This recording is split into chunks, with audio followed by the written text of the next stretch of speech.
Welcome to When I Fell in Love with Hip Hop STL. I'm your show host, Israel Picasso.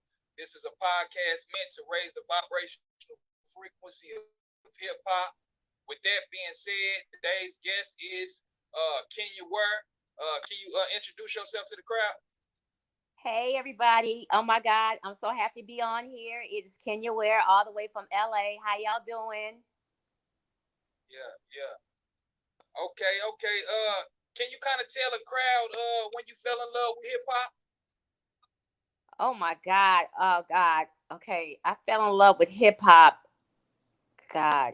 It was at I'm thinking it was at the NWA show. It was in 1989 and Easy E NWA were performing in where was that?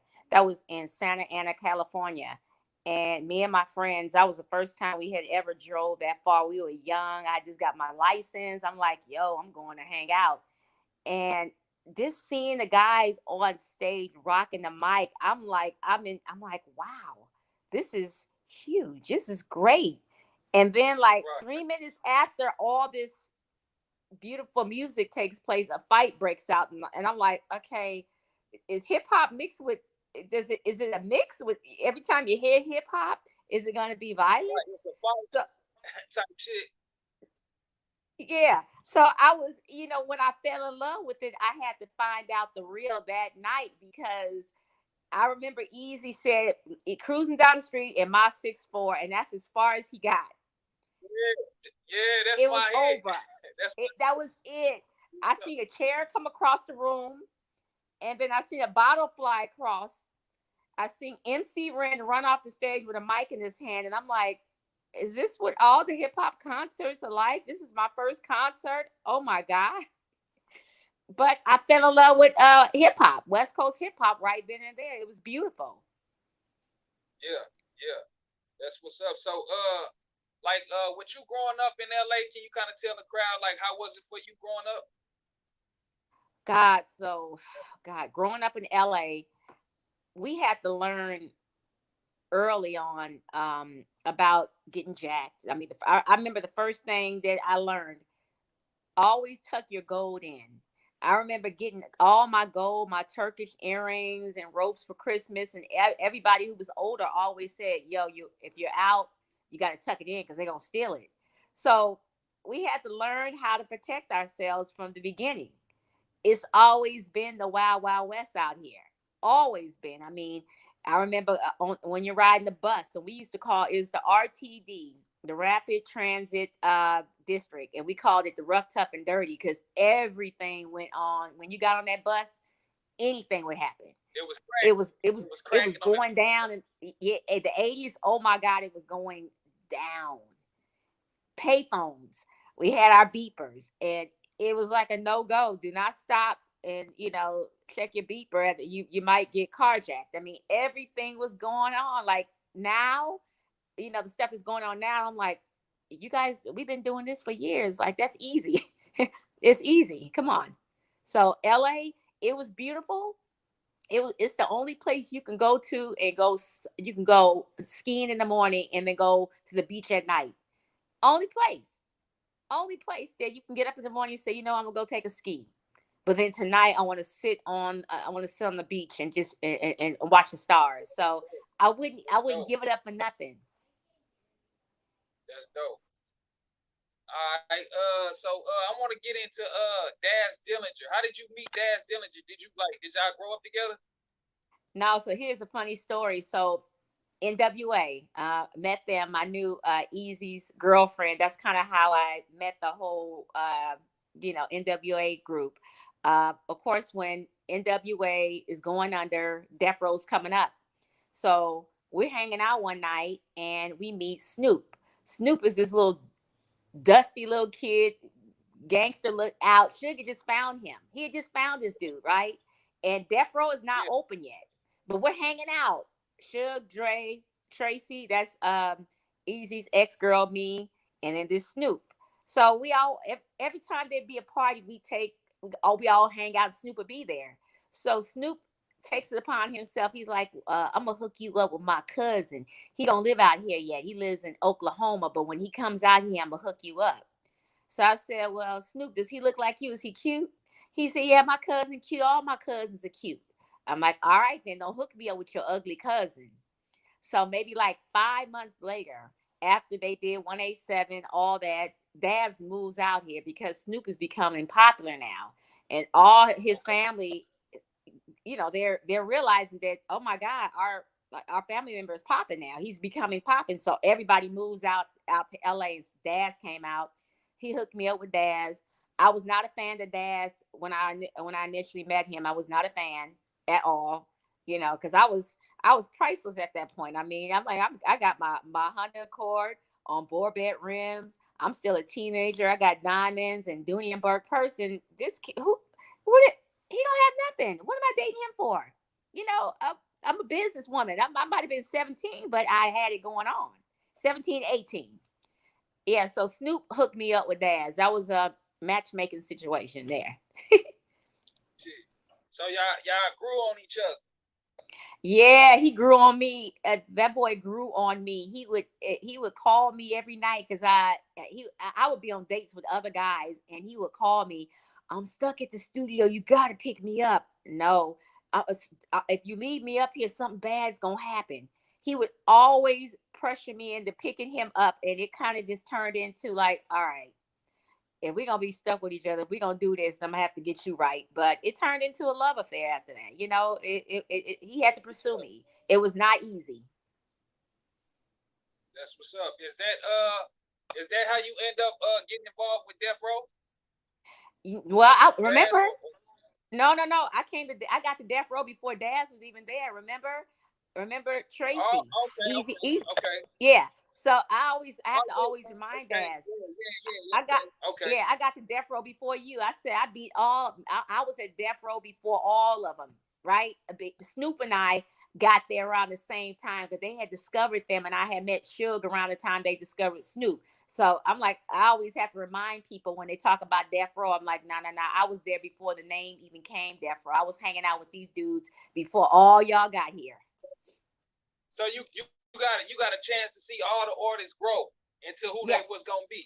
Yes, I got when Corrupt That's came dope. along, That's we dope. got to see him. We got to see that. You know what? The most important thing was we got to all struggle together.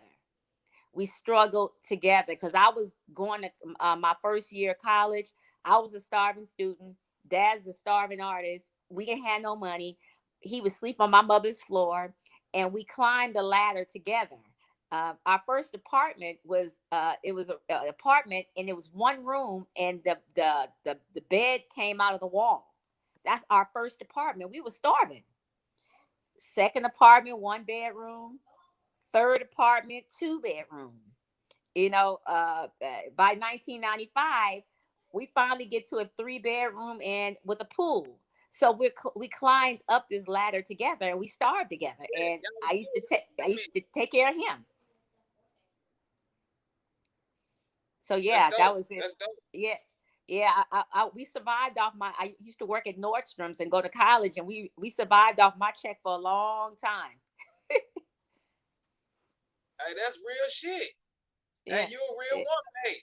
Hey, it take a lot, to support your man when he trying to, chase his dream. Shit.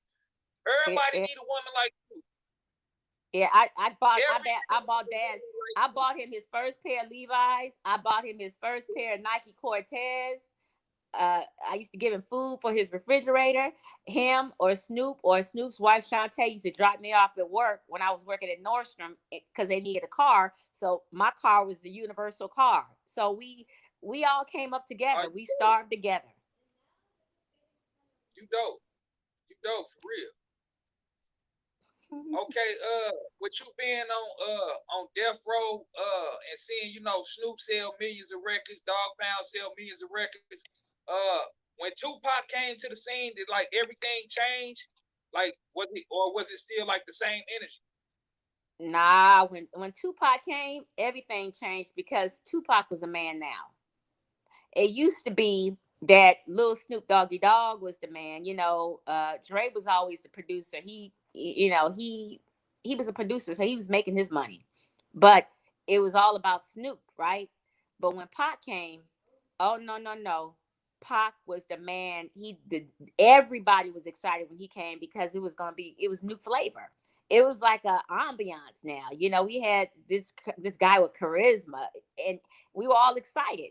But a lot of people got kind of thrown to the back burner because it was all about Tupac at that point. Okay. Okay. So like when Tupac came to the label, did he get a chance to become friends with Snoop? Or was it Oh just yeah. like on some label made shit? No, he came in there with a whole bunch of humility and brotherly love because remember, he had been suffering in jail for a while, and Interscope left him there to suffer. Suge came to rescue him, and he came out with a hunger, a brotherly love hunger to all of us get together. Let's all get this money. He came fair. He did not come to try to take over. It just kind of happened, but he loved Snoop. It became, and one thing about Mr. Knight, Suge, I call him Papa. Papa did not leave Snoop out. He still, if he got a Rolls Royce and Pac got a Rolls Royce, Snoop got a Rolls Royce. If they had condos, they all had condos in the same building.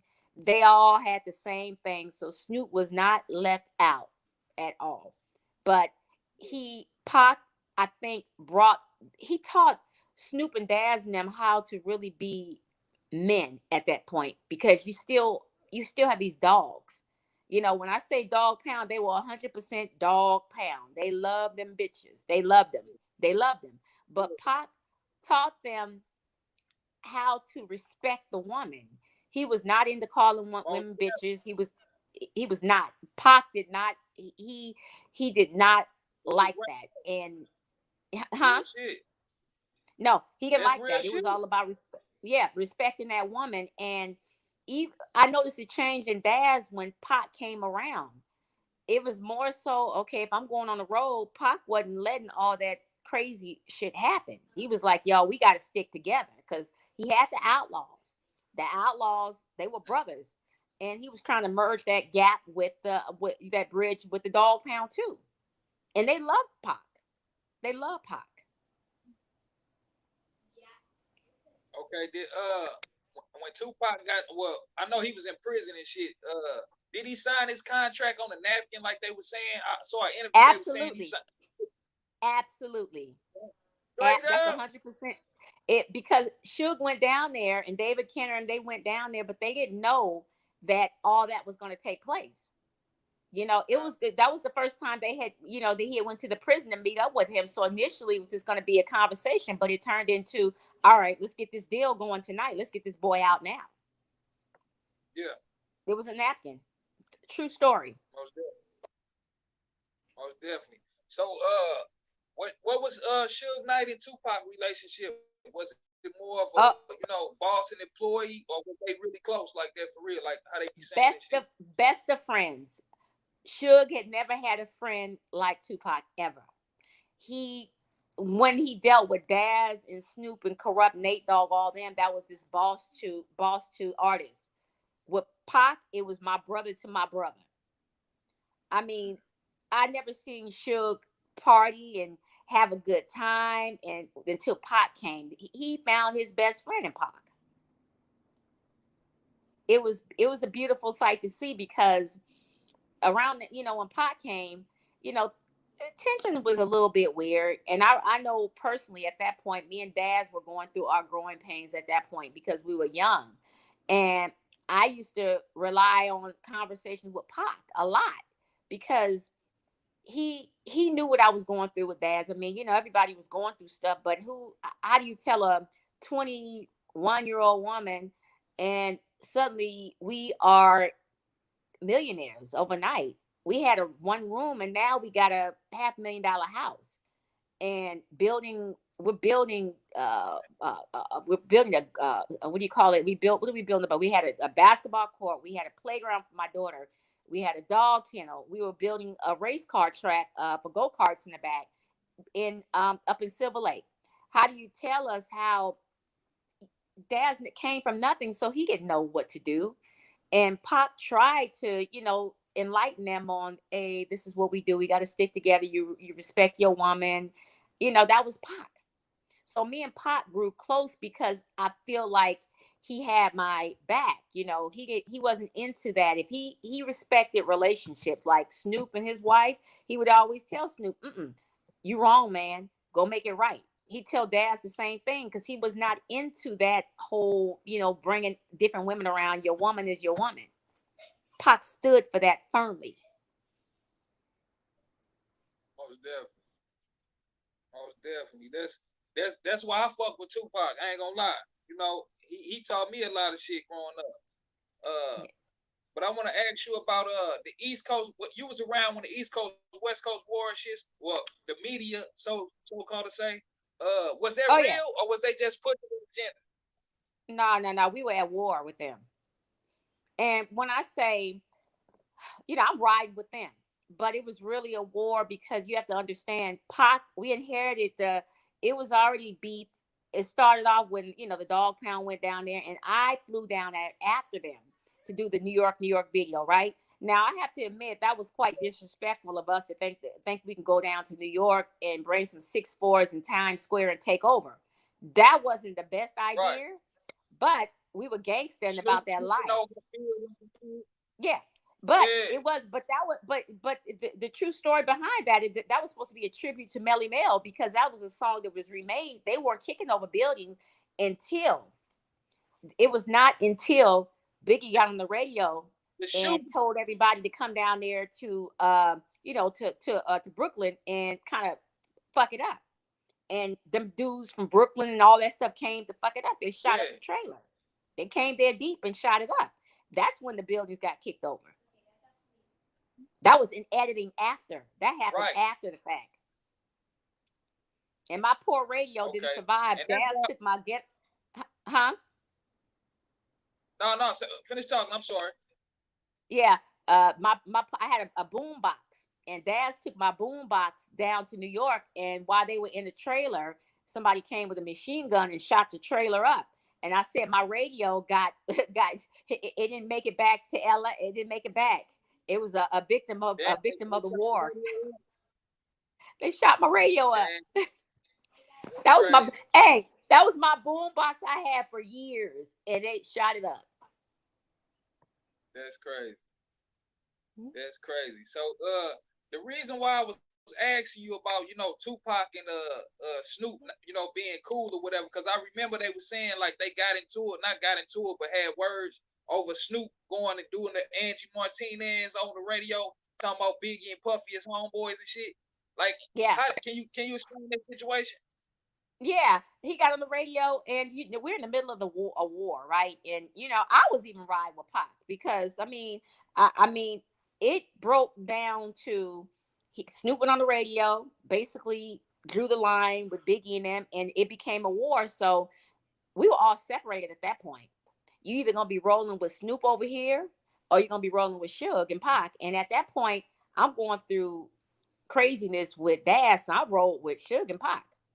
That's why I ended up in Vegas that night because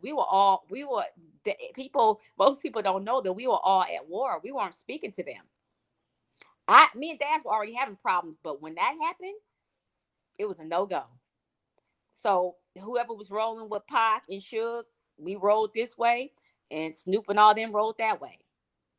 And that's when you hear about the stories of when Pac got shot and why nobody from the Dog Pound was there but Nate Dogg. It was because we weren't getting along with it. Yeah, Nate Dogg came down only. Nate Dogg was, he's loyal to Snoop and all that, but his girlfriend Natasha decided to come to Vegas with me. And Nate he was rest in peace, Nate Dogg. He was a jealous person. You're like he was very territorial over his women, and he loved. Yeah, that's I ain't gonna. I'm the same way. I'm sorry, I'm the same way. Oh yeah, he's territorial. So when he got word, because they already know me and Daz are, we going through our stuff, but he got word that Tasha and Kenya were on their way to Vegas to hang out, to go to the fight with Snoop. I mean, not with Snoop, with Pac, Suge, and all them. Nate immediately hopped on the road with his bodyguard and got his ass down to Vegas.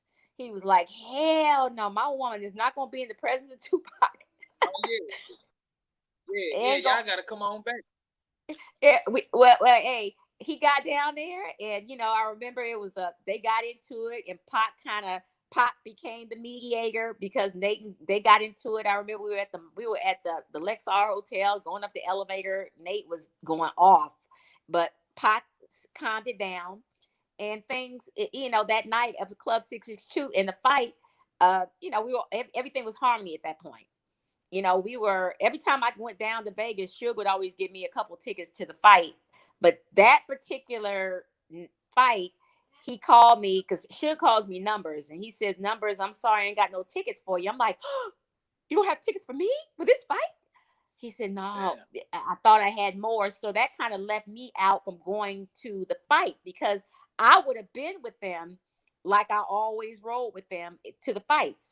We would have been in the whole entourage of the big issue, but we didn't go. So he said, "Just meet me after the fight. We're gonna meet in ballet at the Lexar Hotel, and we're gonna all roll the 662 together."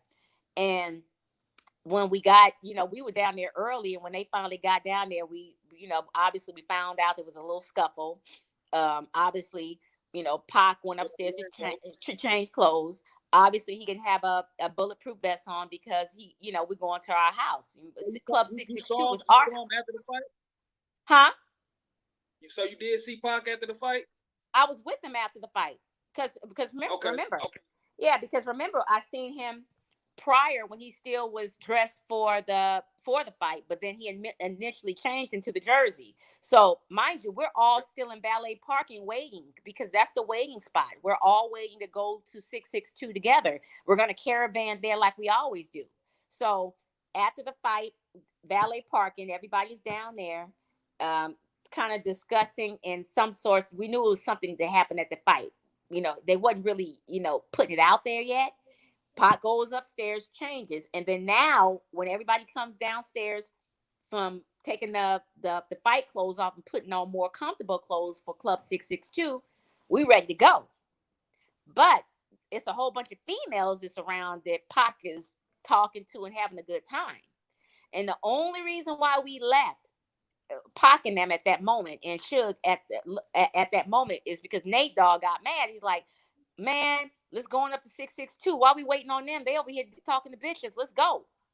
So we like, okay, because they were having a good time with women. We're just waiting and waiting and waiting, right? We're all together down there, but they're having a good time with the females. So Pac and I once he came back down with the jersey on, I had my Suburban, I had my girls in my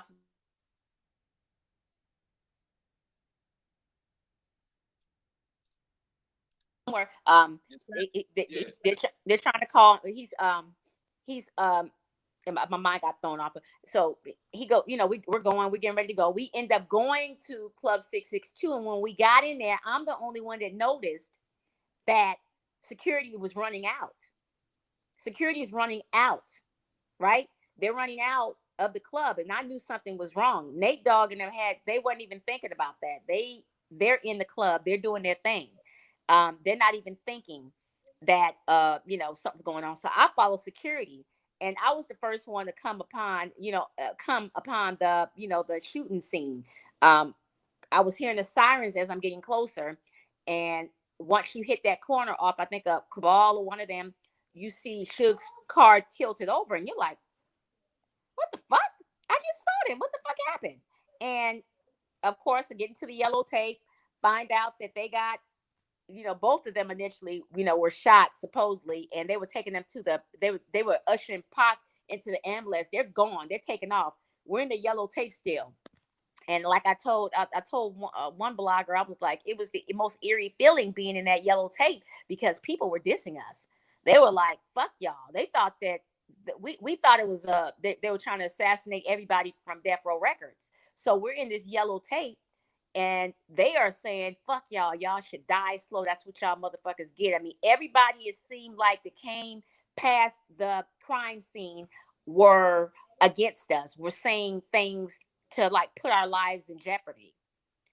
And I made two calls when I was in in the crime scene inside the yellow tape. Our first call was to call Sharitha Knight, and I told her that Suge and Pac just got shot. She started screaming, because her daughter Arian, Sharika's daughter Arian, had rolled down there with them, but she was at someone else's house. And then I called my mom, and dad's happened to be at my mother's house, my parents' house that night, sleeping over there. And my mother yelled out, "Dad, wake up, wake up! Pac and Shook just got shot." And all you hear is him screaming in the background and going crazy. So it was like a fucked up night. We had to abruptly leave Vegas because we thought we were being assassinated. We thought that somebody was trying to kill us. So Nate Dogg, we packed up all our stuff as much as we could. Nate had 245s. We all walked out of the Lexar Hotel together in unison, got in our cars. This is 1 o'clock in the morning by this time. We're tired. We have been drinking. We're emotional, but we had to get out of Vegas. And we tried our best to get out of Vegas because we've been drinking. We were sleepy, and we made it to the border of Vegas, the border of California and Vegas, and slept in the desert on the side of the little hotel for until daybreak. And I left before they got up. When the sun hit, Tasha was riding with me, but she hopped into Nate's car. I got back to LA. And then that same night, I got there Sunday. So Monday, I hopped back on the plane with Snoop's mom and Snoop's aunt to go back to Vegas to be by Pac's side and for the visual. So I went back there Monday to be by, at the hospital, pray with them. Got back on the plane. It was at the Tuesday morning. And they had said Pac was doing better. And I was getting in my car on Friday to drive back up there. And I was headed back to I think I was going to pick Moke and Stuff up, that girl group that's had that song, He's Mine.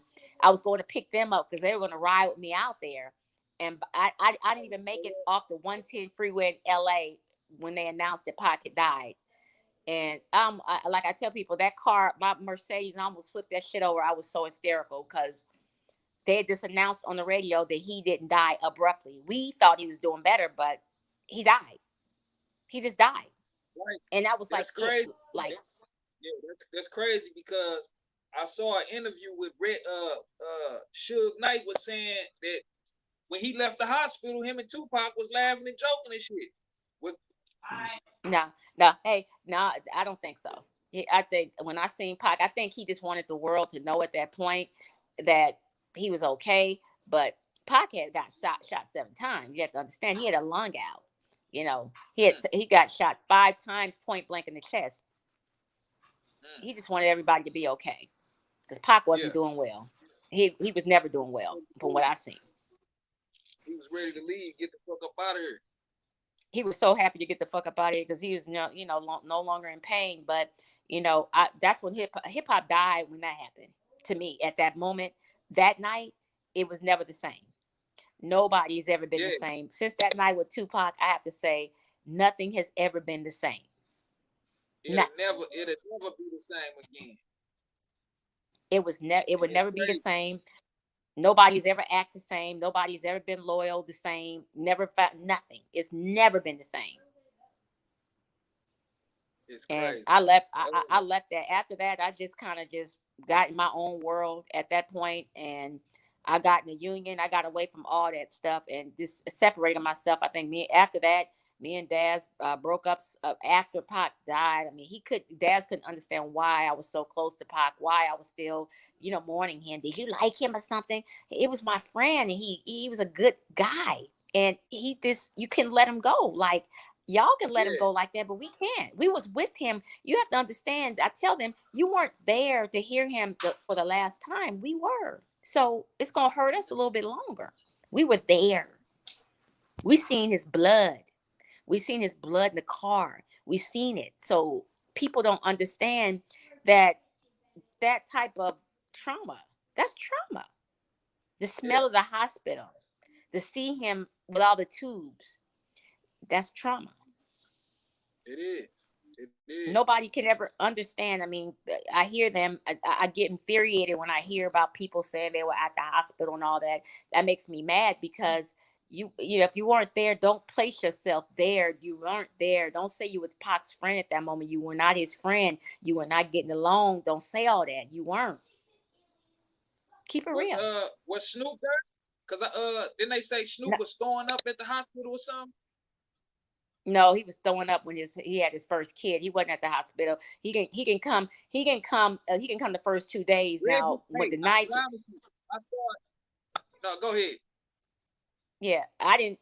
If he came, I don't think so. I don't. We've never heard reference because he can come Monday or Tuesday morning. Because the whole purpose of his mother going down there was to be in his place. You would know. You was there. Huh?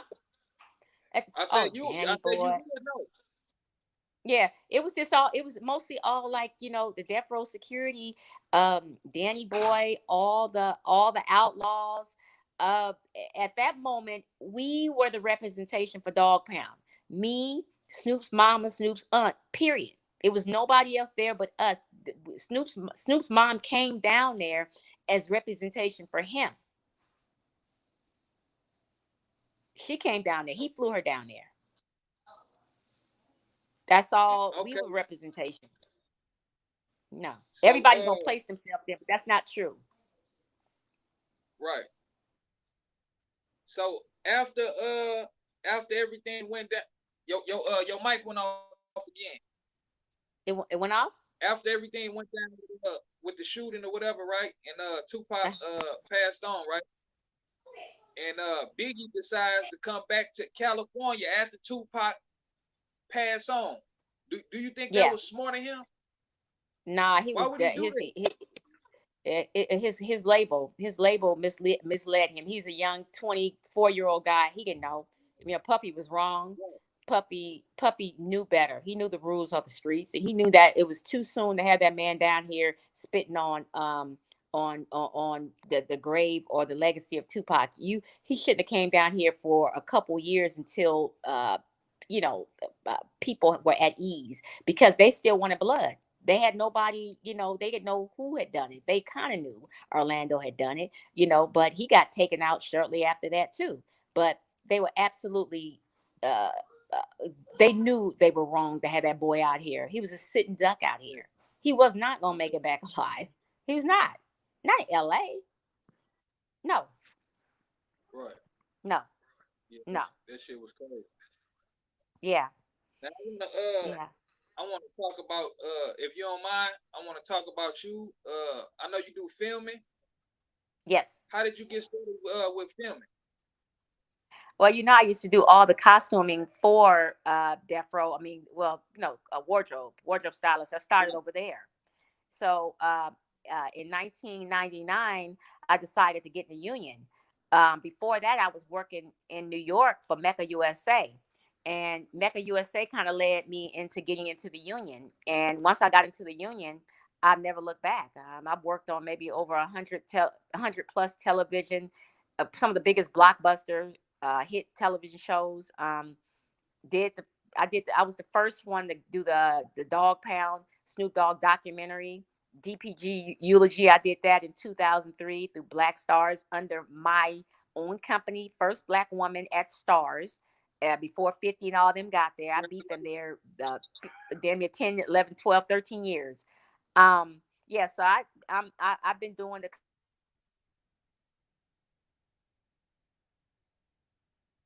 Your mic. I'm sorry, people. I got to go to that. I have to go to my homecoming. I'm gonna cut it. But yeah, I'm Are in you the. good? I'm a costumer. How can how can the people reach you on social media? They can go to Kenya Ware Films. They can go. Kenya Ware Films is on Instagram or Kenya Ware. I'm Kenya Ware across everything, so they can find me everywhere. Okay. And please call me because I'll give you a part two, and we can get into my new up and coming project, Birth of a Crip, that we're pushing out there. Yeah. I want to talk to you Most about that. So definitely. let's set up something for that. Okay, that's cool. This is another podcast of When I Fell in Love with Hip Hop SCL. I'm your show host, Israel Picasso. We tuning out of here. Peace. Bye, y'all. Bye.